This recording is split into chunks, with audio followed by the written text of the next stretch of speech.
And we are back, and we are now joined by my friend Spartan Dog from the Bacon Wire Podcast, a MSU Sports Podcast. My friend, how are you doing this evening? Eric, good to talk to you. Good to talk to you, brother. Chris, this is the first time we're going to be on. We're going to Yeah, be on a pod together. So pleasure to meet you, sir. you as well, sir. So Yeah, let's get into it. Yeah, let's do this. Let's not waste any more time. Let's get into the juicy stuff, shall we? I want to know from you what your view is right now with everything that is going on in Ann Arbor with sign stealing. And this has just been, Spartan Dog, in my mind, one of the craziest stories I have ever seen. And it just gets every day. We don't get breadcrumbs every day. We get giant loaves of bread every single day. And it gets wild. And now today, I'm reading where Michigan is ready to go to court over this thing. And they're saying that Rutgers, Purdue, and Ohio State stole their signs, which is hilarious. I mean, it's insane. Please bring me a Michigan State perspective of this thing. This story has been the morphine drip in the hospital bed that has been in this hospice that has been this football season for Michigan State. I mean, this has been like you said, Eric. It's not breadcrumbs, right? It's not a slow trickle. Every single day is a fire hose of just insane information. Like, did you guys read that Wall Street Journal article that was published today about Connor Stallions?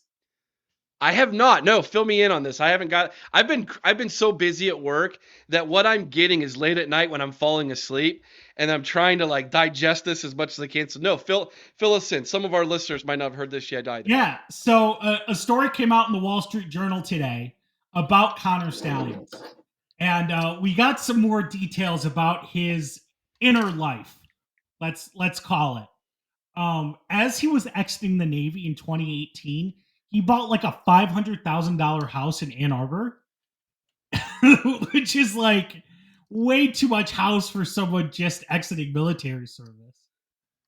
And then he got into a battle with the HOA because he just had like vacuums all along his porch. Wait. Yeah, like he just had a ton of like junk vacuums like all over his front porch.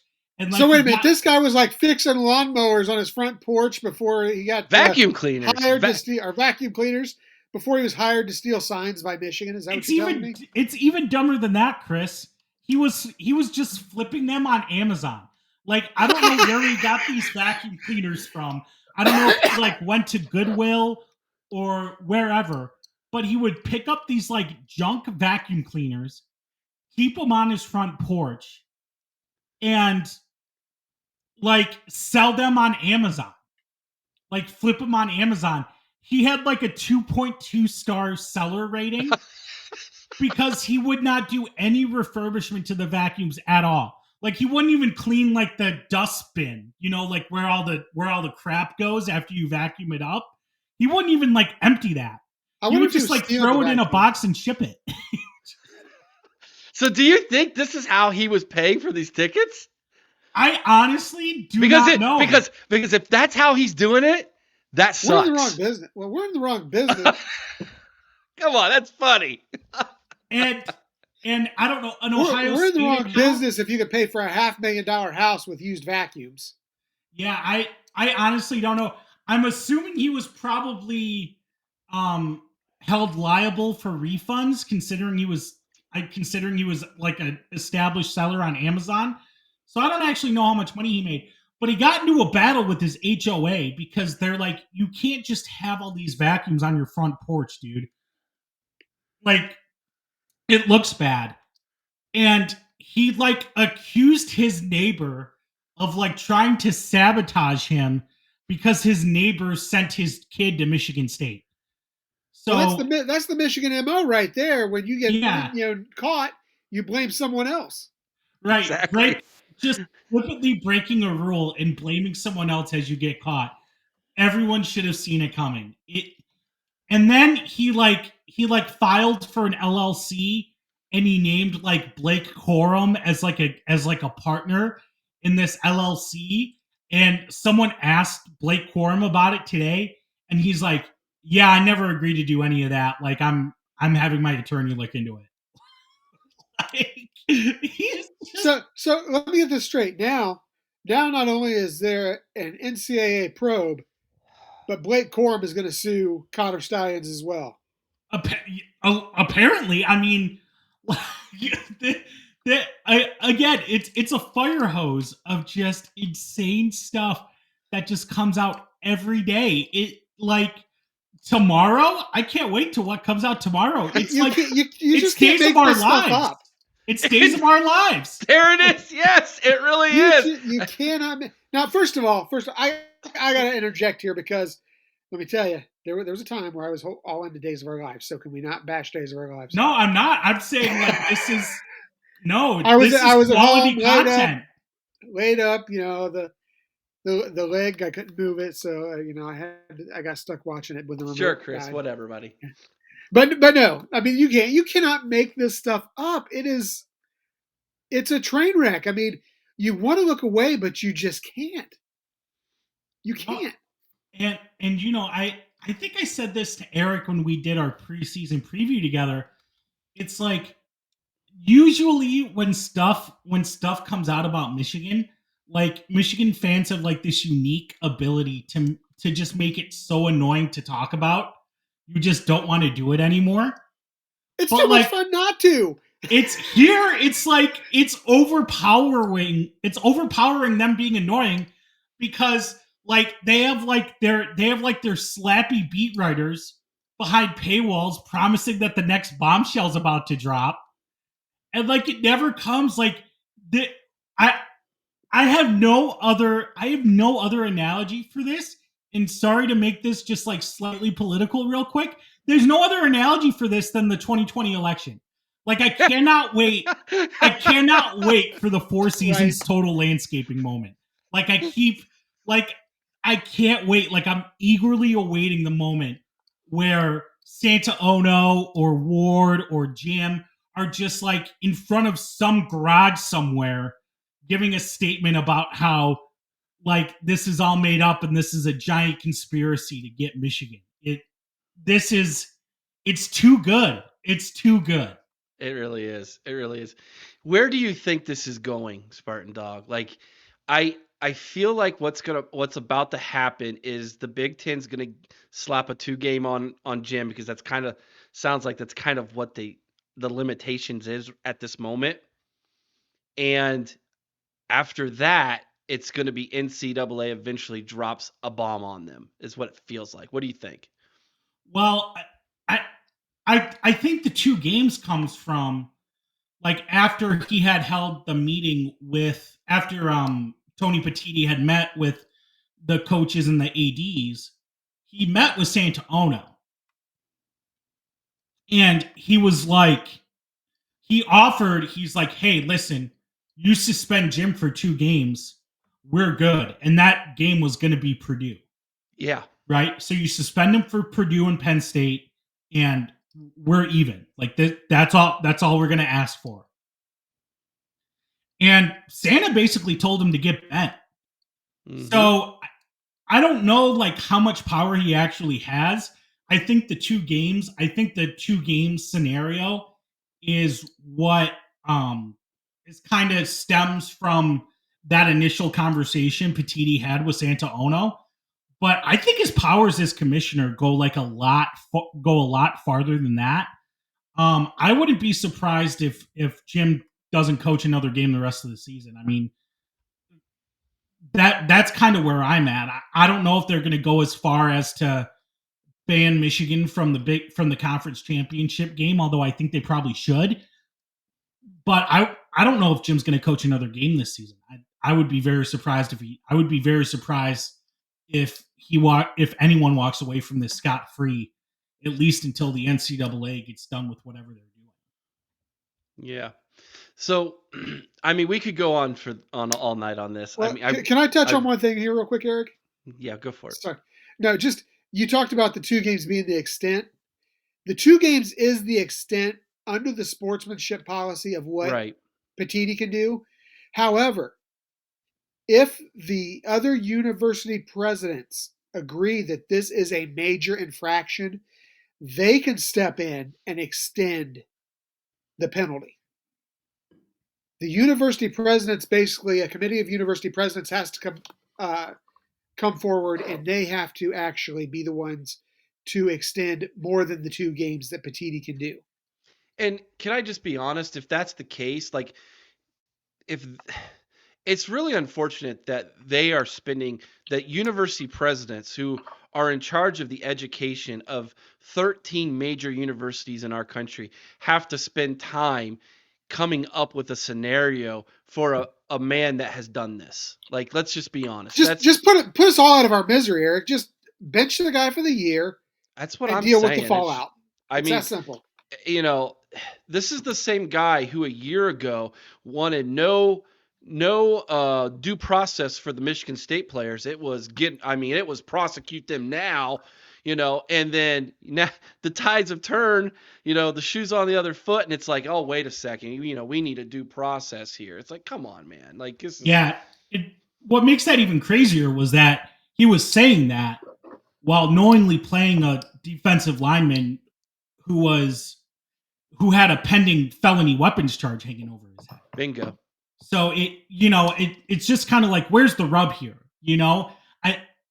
If it comes down to the presidents, like Chris has said, I was under the assumption that Petiti had more power as commissioner to suspend Jim further than 2 games.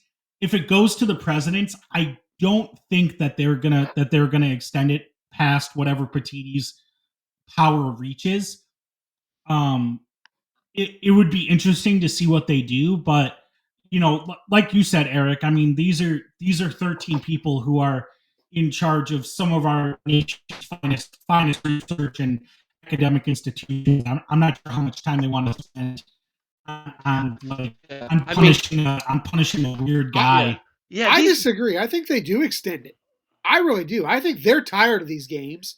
I think they're tired of the arrogance being shown by Ono and the university as well as Harbaugh. I would not be surprised at all if they don't extend it.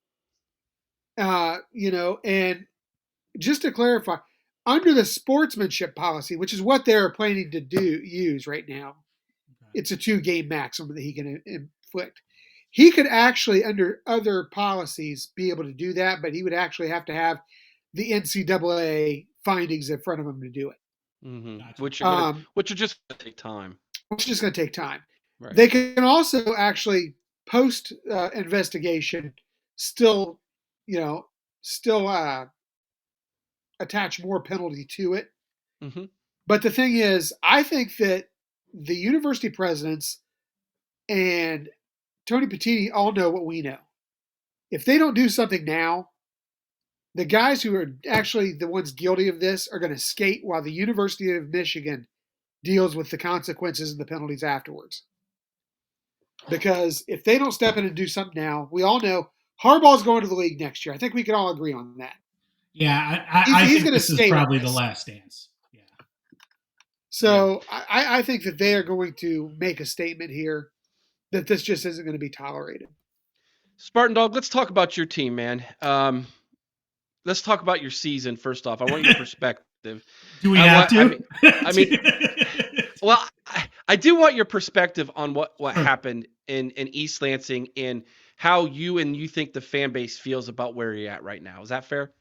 Yeah. No, I mean, look, you asked me at the beginning of the season, is Mel Tucker on the hot seat? And I flatly said no. To be honest, if this never happened, this story had never broken, they had found a way to kind of smother it in the crib, and the story was never published. They were able to catch and kill it. Whatever athletic departments do to to obfuscate negative publicity. I don't really see the season going much differently now. Like in hindsight, it's pretty clear based on Mel Tucker's actions post the publishing of the USA Today story that he had no intentions of coaching major college football again after this. Just everything that's kind of come out, the style guide, the legal strategies he's using to kind of lead whatever buyout he can out of the university. It's pretty clear that Tucker was just going to let the program rot, force the university's hand, pay him the buyout, and either spin that into some kind of media job or do whatever going forward. But yeah, I mean, sunlight is the best disinfectant. I had this team going 7-5, and if you kind of look at how some of the games have gone, we wouldn't be that far off from that, honestly. If things kind of broke the other way. So yeah, I just I think the fan base is at the point now to answer the second part of your question. I think we're kind of over it, right? Like we stopped talking about football on Bacon Wire. We're kind of done. We're ready for the next coach. We're ready for a cultural reset. And we're just ready to dump some of these catchphrases that now that we're out of it, right? And we don't have to deal with it, for a X number of years going forward. We can admit some of the catchphrases were pretty stupid. So we're kind of ready. We're ready for that. We're ready for that reset. We're ready for that sea change. Follow-up question would be then who are some of the coaches that you think that your program will be looking at, and who would you like to see? So David Harns of Spartans Illustrated did a list of 4 candidates he knows they've done background on and have sent requests for interviews into. I believe those candidates were Lance Leipold, the head coach at Kansas, Mike Elko, head coach at Duke, Jonathan Smith, the head coach at Oregon State, and Jake Dickert, the head coach at Washington State. Those 4 guys are the ones that we know they have looked at and are planning on interviewing. And if you notice, the common theme amongst all those candidates, they're current head coaches, right? So that's the direction they're probably going to go in, whether they go with one of those 4 or there's another candidate out there. Jed Fish is kind of popped up on the radar, the head coach at Arizona, based on his performance. I think the time for a hotshot coordinator, like a Sean Lewis type. I know he was kind of in the race a little earlier. I think that there's still a lot of unknowns at Michigan State, right? I don't know if a lot of people outside of Michigan State know this. We have an interim president right now. We don't have a permanent president, so we have to appoint a president. That president is going to make decisions on their executive cabinet. Alan Haller being part of that executive cabinet as a vice president and director of athletics. His future is up in the air right now. So I think and just based on some of the chaos that's happened and is going to happen once the season ends and the portal opens, I do think they want a steady hand, someone who's done this, who has been a head coach, who knows how to organize a system and kind of get a culture in place.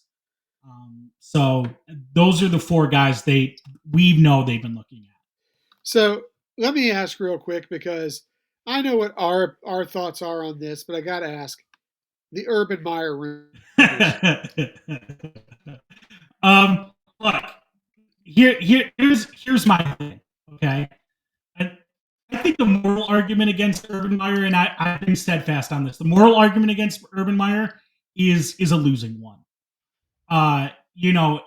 College football is a deeply immoral sport, filled with snake oil salesmen and abusers and just psychopaths, right? Even the best people are just unhinged psychopaths to want to dedicate their lives to wrangling 100 teenagers for 12 months a year. I mean, so the moral argument's a losing one. The case for Urban is he's a winner. Everywhere he's gone, he's a winner. He'll be an immediate recruiting boon. He's well connected. He can bring in top guys. The case against him is, he hasn't coached in 5 years, college football. He hasn't recruited. He hasn't been a primary recruiter on a guy in almost 8 years.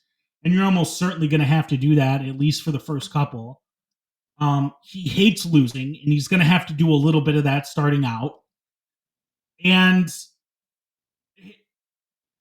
he's in poor health. I mean, his heart sucks. And Shelley does not want him to coach again. Shelley is very adamant. Shelley didn't want him to take the Ohio State job. But, he had a little leeway there because, it's Ohio State. It's the alma mater, right? It's Ohio State. He's from Ohio. He can't not coach Ohio State. And, the Jacksonville thing was like, it's the pinnacle of the profession. You need to let him coach Jacksonville. Saying like, okay, now I'm going to go coach Michigan State, that's a harder sell. And I think we're kind of seeing that. Well, and I don't think you do too well at recruiting kickers, but other than that, Yeah. Well, we have Jonathan Kim. He hit a 58-yarder. Yes, he did against Iowa. He's got a year left. So all we got to do is enact social distancing for Urban and Jonathan Kim, and we'll be okay. I think if those chips do fall. Oh gosh! All right, there is a game this Saturday between our two programs. Believe it or not, who's your quarterback? So yes. So here's the thing. All of them. if Sam Levitt, the true freshman, if he plays another snap, he burns his red shirt. So I imagine that there's conversations that are ongoing between Harlan Barnett and Sam, and probably Sam's parents about his future plans, right? If I were in Sam Levitt's position, right? I'm a kid who came across the country. The guy who recruited me isn't going to be here in a month. I don't know if I would bring the red shirt. Then again, I didn't grow up a Michigan State fan. I knew very little. I've never stepped foot in East Lansing before I took my campus tour. And, East Lansing is a very easy place to fall in love with. Michigan State's an awesome campus. So maybe on the other side, he's just like, whoever the next coach is, I'm going to stay around. I want to compete for the starting job. I want to stay in East Lansing. I love it here. I'm not sure what the conversations are like. If I had to guess, they're probably going to roll with Caton Hauser. To start out, at least, once things go downhill, and I'm assuming that'll be like pretty fast. It'll be interesting to see who the next quarterback out is. I think if we see Noah Kim again, I think that'll kind of be a sign of where Sam Levitt's head is at in terms of staying at Michigan State past this year. If you're Sam Levitt, do you almost feel like, given what we've seen from this team this year, it might be in your best interest to go into survival mode and just ask them to close you down? Yeah, no, I mean, like, if I'm Sam Levitt, I say I'm done. Yeah, I would say keep your options open.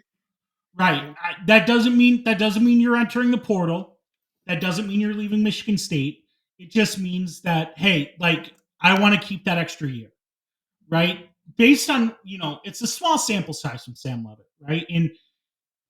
But based on what I've seen, I don't know if he's going to need an entire 4 years. I don't know if he's going to need that extra year in order to get to that next level. So maybe that guy's just a hardcore competitor and is just like, screw it, I want to play. right? Why would I join this team if I'm not going to play? So I'm not sure if I'm in Sam Levitt's position, I shut it down, and that's an easy decision for me. But I'm not Sam Levitt, so I'm not sure what he's going to do. I'm assuming Caton's probably going to start, but whether or not Levitt comes in, whether they do like this 2-1 thing that they did against Nebraska last week, or if it's like cleanup duties after Ohio State pulls away, I'm not really sure what's going to happen on Saturday. To be honest, I'm assuming Caton's going to start. After that, it's kind of it's unknown. So Nathan Carter, tell us a little bit about Nathan Carter, because he is the offense right now. Oh no, absolutely. Nathan Carter is awesome. I mean, he is a guy. He sees the field very, very well. He kind of reminds me a little bit of a Madre London type. A guy who is really, really good in between the tackles, can hit holes. His legs never stop churning. He runs angry. He's a very physical guy. He's a very effective runner between the tackles. That Nathan Carter has been one of the bright spots this season for Michigan State. Well, I mean, really, the only guy in your running back room who has over 100 yards on the season, I believe, isn't he? I don't know off the top of my head, but that sounds right. I'm assuming that's probably right.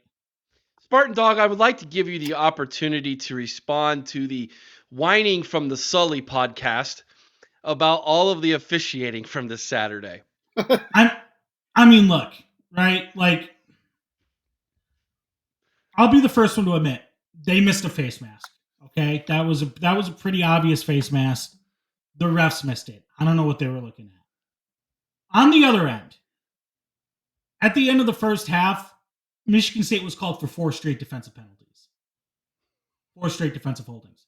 And look, if they committed the penalties, they committed the penalties. But like, part of the reason why you have human referees is they're able to kind of imbue the game with a little bit of subjectivity, right? If they know that this is going to be like the 3rd straight call, the 3rd straight defensive holding, they're a little more hesitant to keep the flag in the pocket. So, as much it was a bad face mask that they missed, right? I don't agree about the PI call being bad. I think the PI call is a little closer than I think they think it is. The face mask was awful. The refs whiffed on that one. But, Michigan State was called for like 4 straight defensive penalties. That's like unheard of. So, it's not like it was all Michigan State all the time on Saturday. It was very much, both teams very much got kneecapped. This past weekend was like, I don't know what was going on, but like, I just felt like for some reason, several of the losing teams that the podcast who had losing teams decided it was whining time about the refs. We had it in argument too, where Alec, and I like Alec. I think he's a great kid, and I think he's got a bright future in this industry. But buddy, like that one, to try to say that was a targeting call on Proctor, to me is laughable. Proctor like literally slowed down, moved his head, and tried to get out of the way, and still was a bang bang play. But it's not like he lowered his head and was like, I'm going to kill you. Proctor has the reputation of absolutely laying the wood to people. And if he wanted to end that guy's career, he just about could have in that situation. But like at the last second, you could see Proctor go, this is a bad idea. I'm getting out of the way. And he got hurt because of it. Proctor got hurt. And yet they wanted to call targeting on that. And Alec backed it up. He threw it in reverse and said, I guess maybe I don't know what targeting is. Let's maybe it wasn't targeting. Deliberate and intentional is the key phrase. I was kidding. I was just getting a crack out of the Sullys, man. They were going nuts. And I'm like, man, give Spartan Dog the day, boys. Like, I know. He's had 3 wins all year, guys. Come on. The officiating did. It sucked last weekend, Eric. There's no It good way to sucks describe every week. It's but it was terrible really every bad week. last week. I mean, come on. We as Ohio State fans can actually come out and say our left tackle false starts on every play. He literally does. He literally false starts on every play. If you watch the game this week, Spartan Dog, his back leg will move on it. He takes that first step back early on every play. So he's Jawan tailoring it, is what. All the time. I mean, he's and it's so bad that the refs are like, we can't call, like you said, like we can't call false start every single play, guys. Simmons is the most was the most penalized player in college football last year. And I see why. And we decided to pull him out of the transfer portal, throw him at left tackle. What do you think's going to happen, right? He's the most penalized guy in our team, but he has lowered his penalties in half. Did you know that, Chris? Yeah, I did. He had twice more penalties last year at this point of the year, and it's like, wow. They were calling all those false starts out there. Anyways, I just thought that was funny. Spartan Dog, what's the score going to be this weekend? Like, do you guys have any shot at all in your mind? No. No. It's just like, I don't know. I wasn't expecting them to win another game this season, so. Hey. Last weekend it was, house money. Score? Jesus. I don't think it's going to be 49-0. Okay. I have a couple things to discuss with you guys just from my perspective. Sure. After this, score-wise, I'll probably go like 42-7. Okay. I think maybe like a garbage time touchdown or maybe, maybe there's like a little bit of a punch in the mouth thing, but it's not going to be particularly close. I'm excited. We're scoring 40 points this week, Eric. Hey, Spartan Dog, I don't have a scoring that many. I don't either. So here's what I wanted to ask, right? Like, so from the outside, right? And I think that's this is the coolest thing about this podcast network is we get all the perspectives, right? Mm-hmm. From the outside looking in, right, as someone who does not follow Ohio State like on a week-to-week basis, there appears to be a scenario where you guys are just waiting for the other shoe to drop with Kyle McCord. I feel like you guys are 8-0. No game, the only game that has really been in doubt is the Notre Dame game, and Notre Dame's a damn good team, right? So there's really no shame in that. But I just, from the outside looking in, I feel like there's a lot of like, okay, when are the wheels gonna fall off? Is that accurate? I wouldn't disagree with it. I think there's a lot of, I don't know if I'd say we're waiting for the other shoe to drop. I just think there's still a lot of questions. Now, we've well documented it on our podcast here that Kyle McCord is not a mechanically sound quarterback. He does have a tendency to throw a lot off his back foot. He does have a tendency to carry the ball too low. He does have a tendency to make poor choices. He doesn't look well, or doesn't look off his receivers well. Mechanically, he is not the ideal quarterback. But I think we are just, and I'm starting to become, a few weeks ago, I actually said this in a private conversation we were having while watching one of the games. I have come to accept the fact that Kyle McCord is, when he's at his best, a good quarterback. He's not going to be a great quarterback. I don't see him as great. However, you look back and Cardale Jones had a great run, but he was not a great quarterback overall. He had a great run, Eric, but he was not a great quarterback. You know what? He had a receiver he couldn't outthrow. You go back to 2002. Craig Krenzel was not a great quarterback. He was incredibly intelligent. He had more guts than ability. But you know what? They both had good defenses. They both got the job done.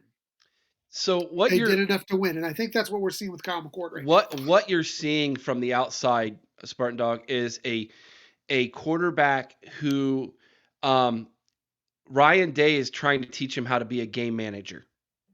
Okay. And that is not something we are used to under a Ryan Day offense. This is very reminiscent of Jim Tressel ball.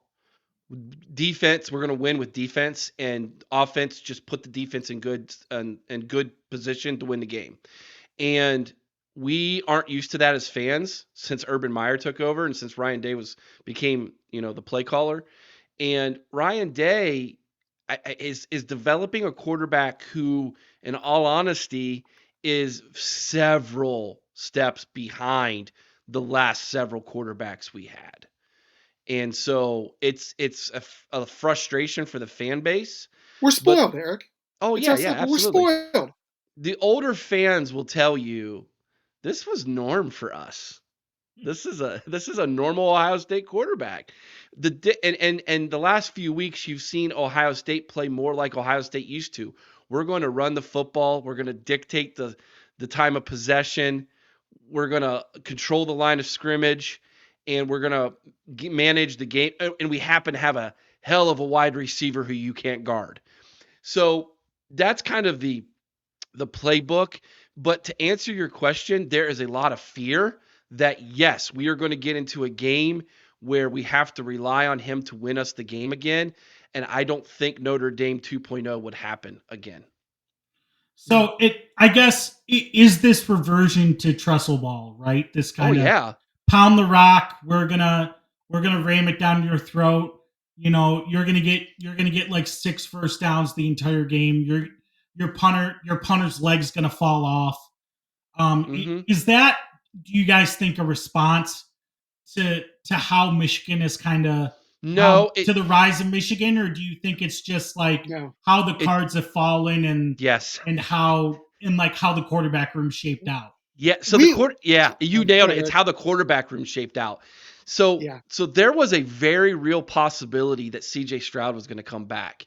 He had an NIL deal on the table for $4 million to stay. And he said, I that's a lot, and I really want to, but I can't. And I don't know if you saw, but his off week a couple weeks ago against Maryland, he was in the shoe. And you know how players are when they come back, hey, I'm back, sign a few autographs, wave, and then they leave before halftime. They're like out. He stayed on the sideline and was coaching up McCord during the game. I did see that, yeah. He loves Ohio State. Like, he's on record. When he's done with his NFL career, he's coming back to Columbus. It's his home. And he wants to be a coach at Ohio State. Like, that's how much he loves Ohio State. But what I'm getting at is just there's this belief that Ohio State is the offense under Ryan Day is just this well-oiled machine. And we tried to warn everybody on our podcast. This is going to look and feel more like 2002 than it is 2014. It's just, that's the reality of this roster. And it wasn't out of the fact that Ryan Day, I really believe the way he had it set up that CJ was going to be back again, but CJ ended up being the quarterback 1 year early, and then Quinn Ewers left, and that set everything awry because Quinn Ewers came out early, and that kind of, screwed the pooch for how we had it. It did. It affected our quarterback recruiting. And so now we're scrambling to try to find, how we're going to replace this. So on our show, we believe that more than likely we're going to lose one, if not two, of the quarterbacks in our room next year because Kyle McCord's not going pro. Right. And he's going to come back. And I can't imagine that Devin Brown, who didn't beat him out this year, or Lincoln Keenholz, who hasn't taken one snap as a true freshman, are going to supplant him as starter next year. And coming in next year is, in my opinion, one of the best quarterbacks we've seen coming out of high school since Justin Fields and Aaron Nolan. Like, looks like Justin Fields, except he's left-handed. plays just like him, throws the ball better than Fields did in high school, is electric with the ball in his hands when he's running the football. Like, this kid is awesome. He's probably going to push McCord next year. But what I think the plan is McCord will be the starter next year and then go pro, hopefully.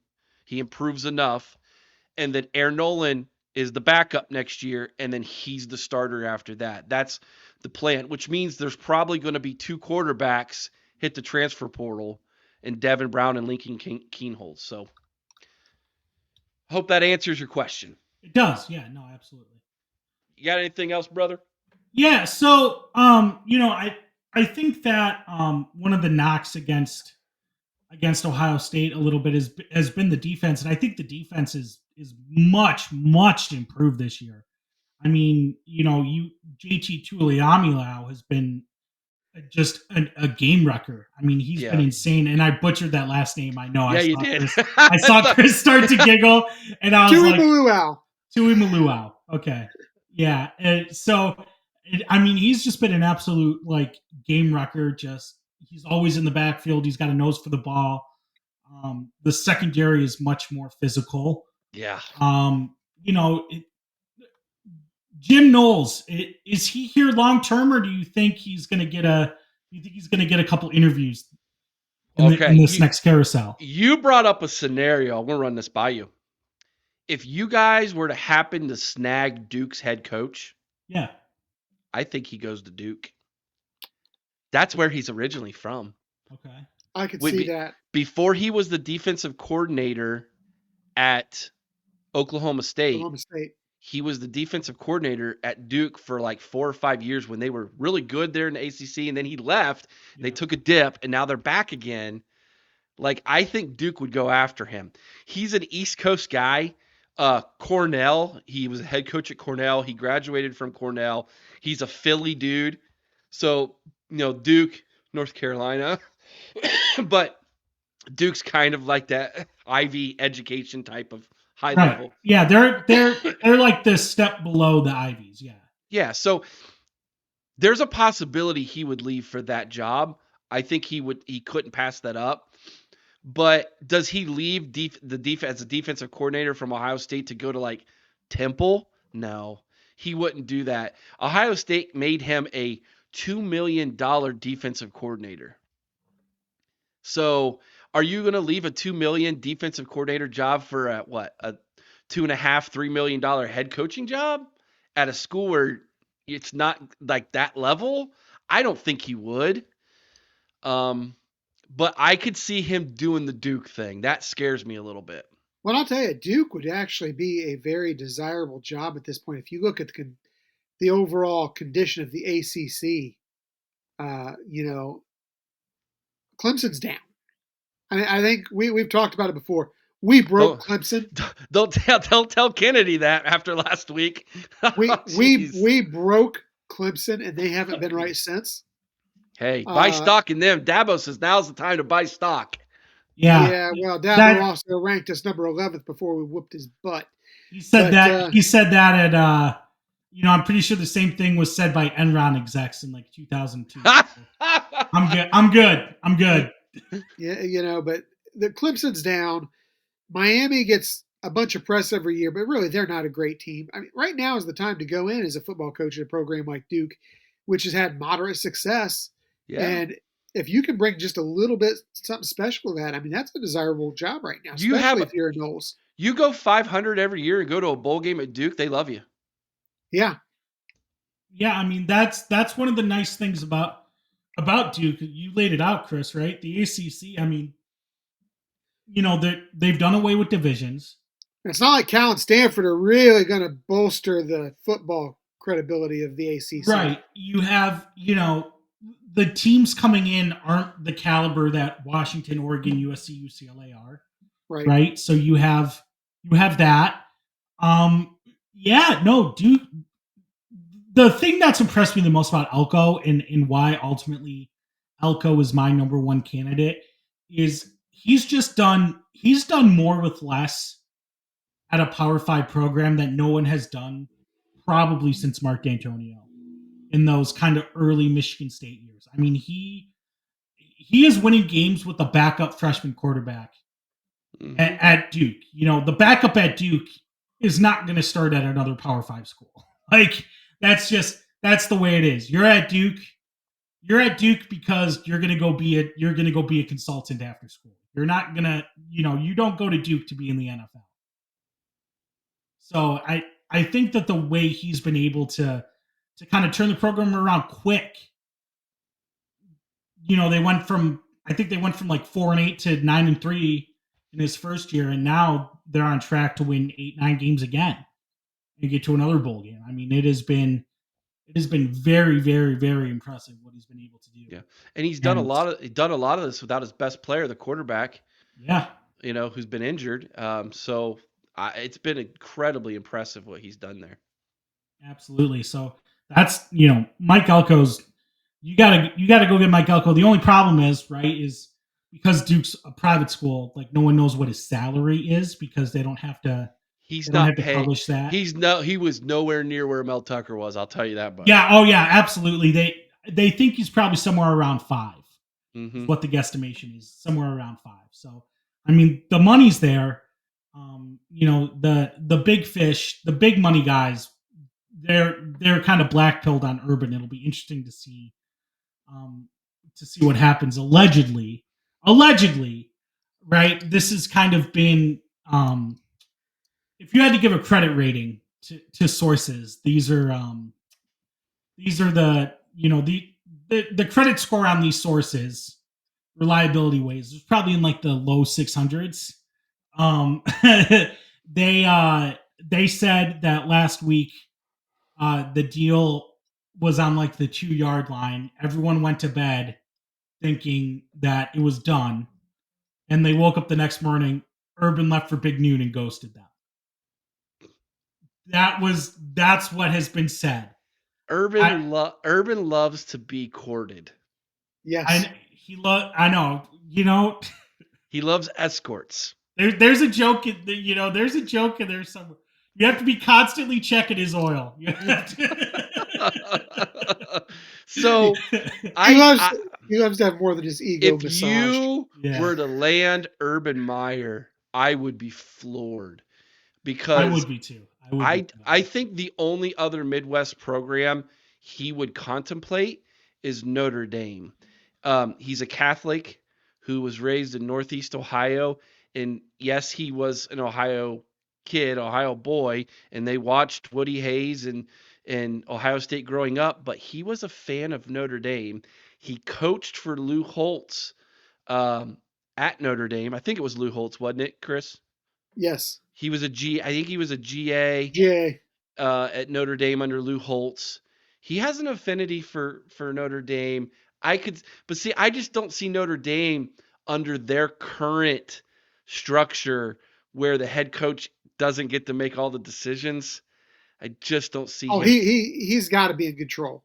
Yeah. If he doesn't have 100% control. Marcus Freeman is running into that right now and is really having a difficult time with that. Where it makes it hard to compete when it comes to recruiting. So when you have all those restrictions. Can you really trust somebody with those decisions who can't count to 11? Stop it. Stop it. Well, there's a lot of talk, right? The other job he wants desperately is USC, right? That's the job that a lot of people have kind of earmarked him for. He went for it. He went for it before they hired Lincoln. There's talk of Lincoln maybe running from the grind again and going to the NFL. Mm-hmm. I don't know if you're jumping ship and going to the NFL. I don't know if you fire your defensive coordinator in the middle of the season. So I don't know what's going to happen there, but it'll be interesting to see kind of what happens. To see what kind of happens there. I'm wondering if Lincoln and Williams aren't a package deal. Would not surprise me at all. No, I don't think it would either. I don't know if the team that's going to end up with the number 1 pick is going to necessarily need a quarterback, right? I think the Bears have kind of played themselves out of the number 1 pick. They might backdoor into it from Carolina, But if you're Arizona, Kyler's been hurt this whole year. There's no way to evaluate Kyler. He's being moved. I probably think Arizona's going to pull the trigger on Caleb, but again, you can't package deal him because you hired Jonathan Gannon, right? And he's had a messed up year with a lot of stuff going on. I don't know if you can necessarily pull the plug on him after a year. I think that might end up a little bit like the coach you had. There could be a little before Gannon. There could be a little bit of an Eli Manning situation here where Williams is like, I don't want to go to that team. I refuse to sign with that team. So you better not draft me. He'd even talked about going back to school if Arizona tried to draft him. Well, there's another joke there about school and crying in mommy's bosoms when you lose a game to Washington. But yeah, man. Hey, this was a lot of fun. Why don't you plug Bacon Wire for everybody? Yeah, absolutely. We're on all the socials at Bacon Wire. Give us a follow. We post episodes every Thursday. Talk MSU and whatever else we want to talk about. You can follow me at Spartan Dog 97. I'm on Twitter all the time. So, but before we go, do we want to talk about some James Madison University basketball?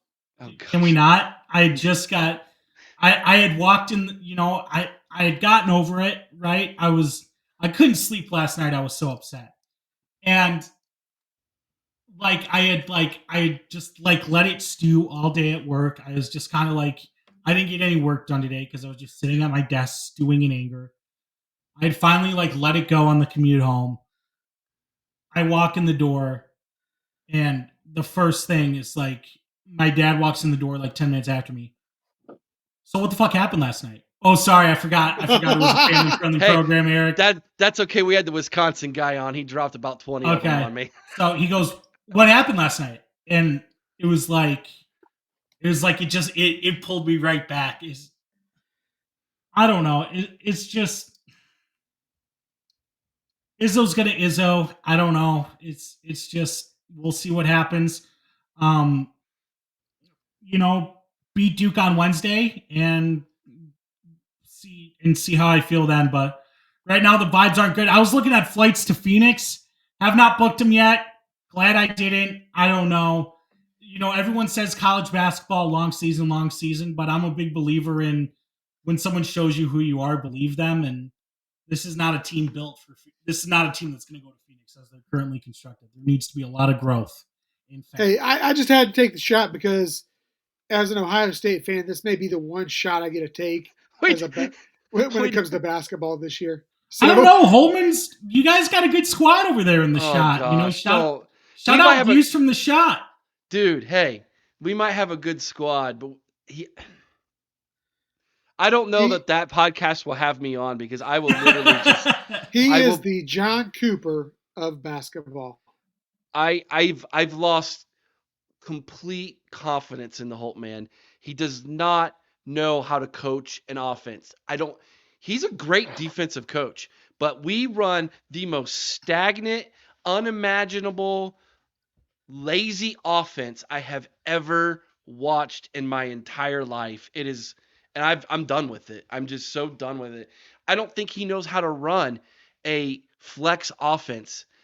He doesn't know how to run a zone offense. It's literally just dribble, hero ball, set a high screen, pick and roll, chuck and then throw it up. That's our offense in a nutshell, right there.